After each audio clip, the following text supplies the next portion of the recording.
Dr. Marcus Soren leaned back in his chair and rubbed his eyes, blinking against the harsh artificial light illuminating his laboratory workbench on the research station orbiting Alpha Centauri B.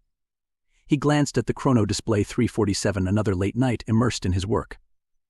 With a sigh, he stood up and stretched, feeling the satisfying crack of stiff joints and the pull of muscles too long hunched over Petri dishes and gene sequencers.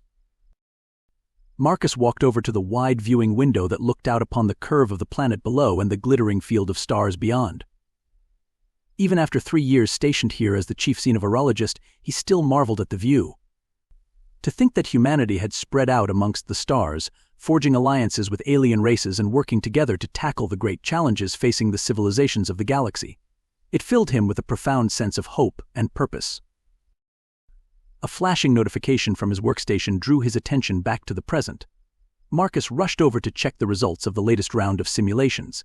His heart raced as the data streamed across the screen. Could it be? Had they finally found it? He cross-referenced the molecular models against the viral samples, hardly daring to breathe. There it was, a perfect match.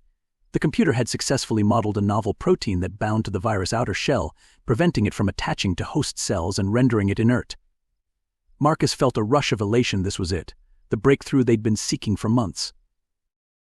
The deadly gamma strain had emerged on a far-flung colony world and quickly spread, hopping between species and ravaging populations with frightening speed.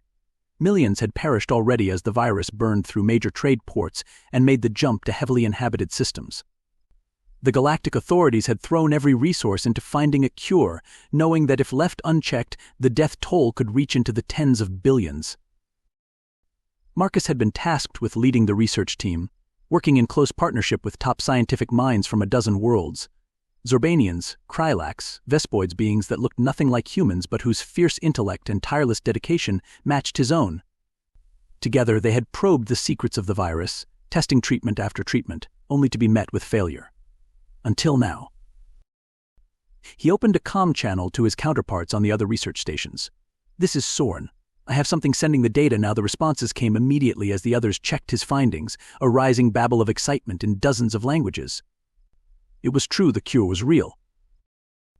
Knowing there was not a moment to waste, Marcus prepped the fabrication sequence to mass-produce the antidote. He transmitted the specifications to manufacturing centers across the settled worlds, so that by the time he walked down to the shuttle bay to begin distribution, the first batches would already be rolling off the production lines. As he watched the robotic cargo loaders stack crates of the life-saving serum, Marcus felt a hand clasp his shoulder.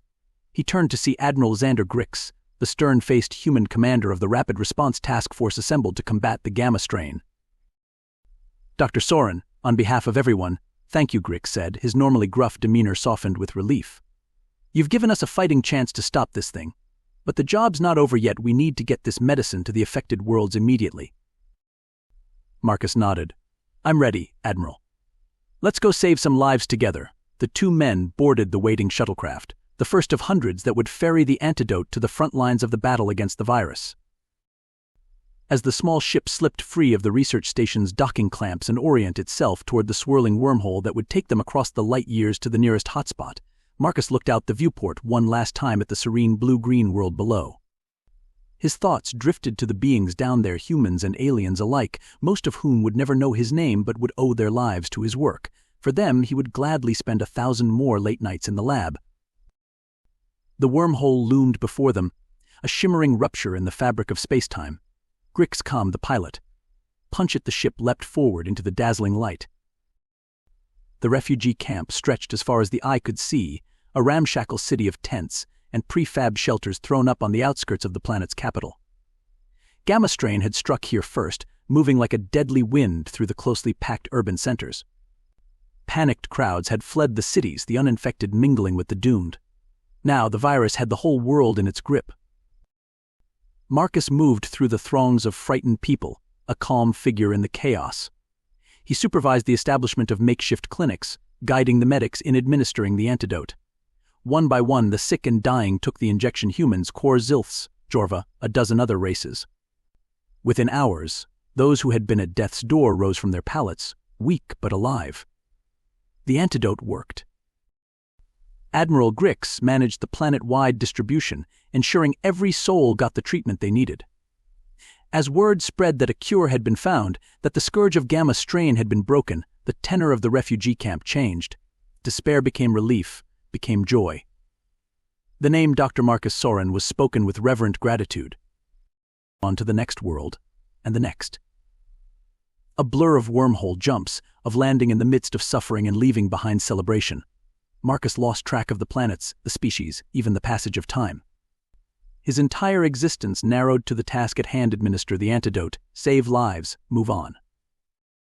Finally, after what seemed an eternity, Marcus found himself on the last infected world. He inoculated the final patient himself, watching with satisfaction as the old chith's paralysis eased and color returned to his scales. It was over. Gamma strain was beaten. The beings he had cured, human and alien alike, insisted he stay for the festivities as their worlds rejoiced in their salvation. A dozen species wanted to bestow their highest honors upon the man who had delivered them from tragedy. But Marcus quietly declined, instead boarding a shuttle with Admiral Grix back to the research station orbiting Alpha Centauri b. He had unfinished work in the lab. As the research station came into view, Admiral Grix turned to Marcus. "You know they'll be telling stories about you for generations. Half the beings in the galaxy owe you their lives. You're a hero, Dr. Soren." Marcus smiled and shook his head. "Just doing my job, Admiral. As long as there are diseases, there will be a need for scientists working late into the night. And if I can give people hope, if I can prevent suffering, well, that's all the reward I need." The shuttle slipped into the docking bay as he spoke.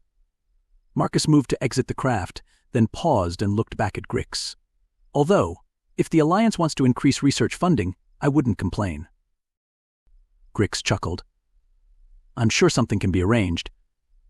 Until next time, Doctor." Marcus nodded and stepped out into the sterile corridors of the orbital laboratory, breathing deeply of the familiar recycled air. Already his mind was racing ahead to the next challenge. The work was never truly finished. But for now, for this moment, he let himself savor the victory. Billions alive who would have perished. A virus vanquished. It was enough. Marcus Soren, a humble scientist from Earth, had held the fate of a galaxy in his hands and had proven the stuff of which humanity was made. He allowed himself a small, satisfied smile, then turned and walked back to his lab to pour himself a cup of coffee and get back to doing what he did best.